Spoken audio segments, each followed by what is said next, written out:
আসসালামু দর্শক, কথায় আছে গ্রাম, আর গ্রাম হলো বাংলার ঐতিহ্য। এই ঐতিহ্যকে ধরে রেখেছে আমাদের দেশের কৃষকরা। এই ঈদের আগে দেশি গরুর চাহিদা অনেকটা বেড়ে থাকে। এর মূল কারণ কি জানেন?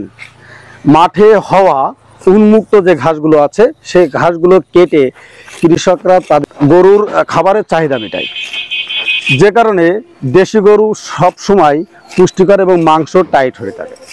আর এই পড়ন্ত বিকেলে গ্রামের মা বোনেরা এবং বাপ চাচারা অনেকেই বস্তা এবং কাঁচি নিয়ে নেমে আসে মাঠে গরুর খাবার জোগাড় করার জন্য। আমার পিছনে দেখতে পাচ্ছেন আপনারা যে তেমনই একজন চাচা আমরা পেয়ে গেলাম, তার সাথে কথা বলবো। চাচা, আসসালামু আলাইকুম। ওয়ালাইকুম আসসালাম। চাচা, এ কি করতেছেন? এই ঘাস কাটতেছি। এই ঘাস কি করবেন? এই গরুরে খাওয়াতে হবে।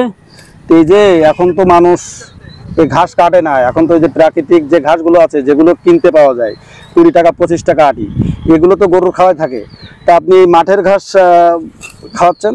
এই ঘাসের একটা আলাদাই স্বাদ। এই ঘাসে সার মাটি দেওয়া না, এমনি হয়ে পড়েছে। এই ঘাস কাটিয়ে গরুর খাওয়ালে গরুটা ভালো স্বাস্থ্য এবং শরীরগত ভালো থাকে, অসুস্থ কম হয়, এতে রোগ জীবাণু। এই জন্য কি দেশি গরুর মাংস সবসময় দাম বেশি থাকে, বা দেশি গরুর দাম বেশি থাকে? সবসময় এই কারণে তো দাম বেশি থাকে, মাংসটাও স্বাদের হয়।